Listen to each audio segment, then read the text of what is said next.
आता आपण पाहूयात वेबसाईटचे वेगवेगळे प्रकार. सगळ्यात अगोदर पाहूयात डायनॅमिक वेबसाईट.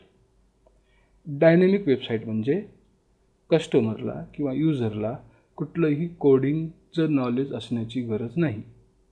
उदाहरणार्थ, तुम्ही एखाद्या मॅट्रिमोनियल वेबसाईटवरती जाता आणि जेव्हा रजिस्ट्रेशन फॉर्म भरतो आणि तो फॉर्म सबमिट होतो, तर तो फॉर्म सेव्ह होतो डेटाबेसमध्ये. तर ती इन्फॉर्मेशन ॲड करण्यासाठी किंवा अपडेट करण्यासाठी आपल्याला कोणत्याही कोडिंगची गरज नाही.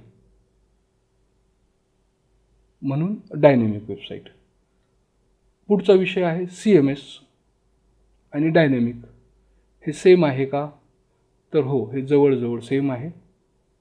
CMS म्हणजे खास करून ज्या वर्डप्रेस वेबसाईट आहेत त्याच्यात CMSची कन्सेप्ट वापरली जाते, कंटेंट मॅनेजमेंट सिस्टम, की तुमच्या वेबसाईटचा कंटेंट तुम्ही स्वतः खूप सोप्या पद्धतीने अपडेट करू शकता. तुम्हाला त्याच्यात कोडिंगचं वगैरे नॉलेज असण्याची गरज नाही.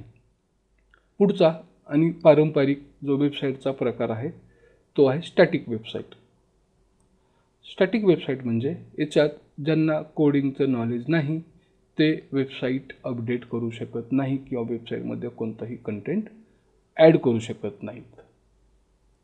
नेक्स्ट आहे रिस्पॉन्सिव्ह वेबसाईट.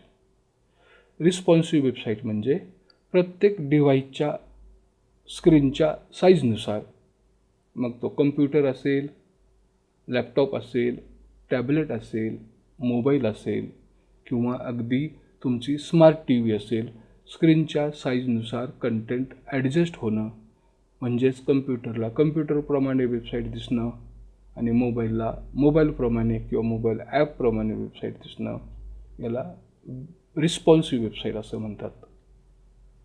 नेक्स्ट आहे कस्टमाइज वेबसाईट.